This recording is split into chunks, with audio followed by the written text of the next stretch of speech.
Assalamualaikum warahmatullahi wabarakatuh. Apa kabar sahabat beriman? Kembali lagi bersama Habsy Al-Fakir Channel untuk berbagi seputar kisah dan info Islami.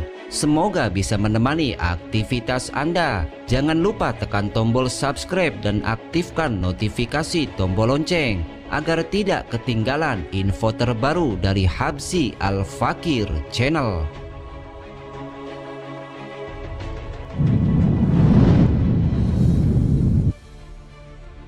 Orang ini sangat terkenal dengan audio ceramahnya yang membahas tentang Islam dan Quran, bantahan terhadap agama Kristen dan topik lainnya. Sesuatu yang paling menarik darinya adalah menggunakan kata-kata yang sederhana dan singkat dalam ceramah-ceramahnya. Selain metode yang rasional dan logis, ia juga memiliki suara yang dapat menyentuh hati. Ia adalah Dr. Gary Miller. Sebelum menyatakan diri sebagai seorang Muslim, ia adalah salah satu penginjil senior tersohor di Kanada. Terkenal dengan kegigihannya dalam menyerukan agama Nasrani, juga termasuk mereka yang memiliki pengetahuan yang luas tentang kitab Injilnya. Pria ini sangat menggemari ilmu eksak seperti matematika. Ia sangat menyukai ilmu manik atau nalar logika terhadap sesuatu. Pada suatu hari, ia ingin membaca Al-Quran dengan tujuan untuk mencari beberapa kesalahan yang akan bisa mendukung misinya dalam memurtadkan kaum muslimin dan mengajaknya kepada agama Nasrani. Ia berharap agar bisa menemukan banyak kesalahan di dalam Al-Quran dan hanyalah berbicara tentang padang pasir dan sekedar kitab tua yang ditulis sejak abad ke-14 silam. Seiring berjalannya waktu mempelajari Al-Quran, semua yang ia harapkan tak bisa ditemukan di dalam Al-Quran. Ia pada akhirnya menjadi tercengang atas apa yang didapatkan. Bahkan justru ia menemukan berbagai macam ilmu yang tidak didapatkan pada kitab-kitab yang ada di alam ini. Ia berharap agar mendapatkan dalam Al-Quran seperti kejadian yang menyulitkan bagi Nabi SAW, seperti saat wafatnya Khadijah, istri beliau, atau kematian putra-putrinya. Akan tetapi nihil, tak ia dapatkan semua itu. Suatu hal yang menambah kebingungannya adalah bahwa ia mendapati dalam Al-Quran sebuah surat yang lengkap yang dinamai Surat Maryam, berisi tentang pemuliaan diri Maryam, di mana hal itu tidak ditemukan bandingannya dalam kitab-kitab Nasrani atau dalam kitab Injil. Ia bahkan tidak menemukan di dalam Al-Quran sebuah surat dengan nama Aisyah atau Fatimah. Begitu pula ia mendapatkan nama Isa disebutkan sebanyak 25 kali dalam Al-Quran, sementara Nabi Muhammad tidak disebutkan melainkan 5 kali saja. Maka bertambahlah kebingungannya. Selanjutnya, ia mulai membaca Al-Quran lagi dengan penuh ketelitian dan perlahan-lahan yang lebih intens daripada sebelumnya, dengan harapan barangkali ia akan mendapatkan celah untuk menghantamnya.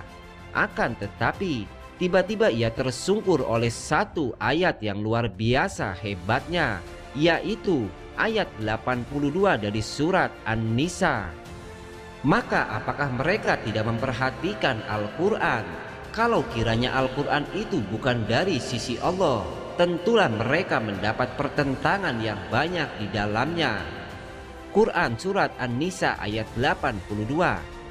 Dr. Miller berkomentar tentang ayat ini seraya berkata, termasuk pijakan dan dasar-dasar keilmuan modern seperti yang dikenal adalah mengetahui atau menghitung kesalahan hingga terbukti kebenarannya.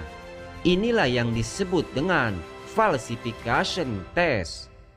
Yang mengherankan adalah bahwa Al-Quran yang mulia memberi kesempatan kepada kaum muslimin ataupun non-muslim untuk mencari kesalahan-kesalahan. Akan tetapi semuanya tidak mendapatkannya.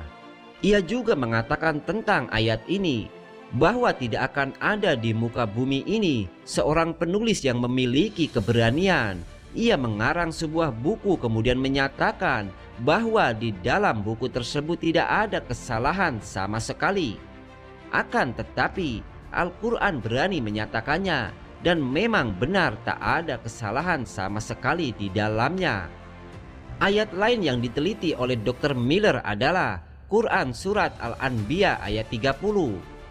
Dan apakah orang-orang kafir tidak mengetahui bahwasanya langit dan bumi itu keduanya dulu adalah suatu yang padu, kemudian kami pisahkan antara keduanya, dan dari air kami jadikan segala sesuatu yang hidup, maka mengapakah mereka tidak juga beriman?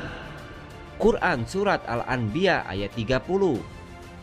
Ayat ini membuatnya tercengang, kemudian memberikan komentar bahwa sesungguhnya ayat ini adalah tema dari sebuah penelitian ilmiah yang penulisnya mendapatkan hadiah Nobel pada tahun 1973. Teori tentang ledakan dahsyat yang menyatakan bahwa alam ini ada akibat ledakan besar yang akhirnya tercipta darinya langit dan benda-benda langit. Selain makna dari semua isi di Al-Quran, Dr. Miller sangat terkagum-kagum dengan gaya bahasa yang digunakan dalam Al-Quran.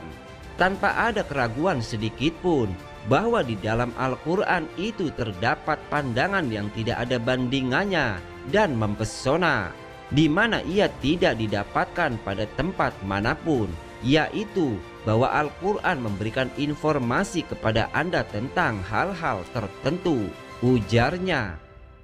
Ia mengatakan bahwa tidak ada satu kitab pun dari kitab-kitab suci agama yang berbicara dengan gaya bahasa seperti Al-Quran. Semua kitab suci yang lain merupakan kumpulan informasi yang memberitakan kepada manusia dari mana datangnya informasi tersebut. Berbeda dengan Al-Quran, kitab ini memberikan informasi kepada pembacanya, kemudian seakan-akan ia mengatakan kepadamu bahwa informasi tersebut adalah baru. Bahkan terkadang pembaca Al-Quran diminta untuk mengkaji ulang apabila mereka mengalami keraguan kebenaran Al-Quran dengan cara yang tidak mungkin berasal dari akal manusia. Masya Allah, mungkin ini yang dapat kami sajikan dalam kesempatan kali ini. Semoga bermanfaat dan bisa diambil hikmahnya. Wassalamualaikum warahmatullahi wabarakatuh.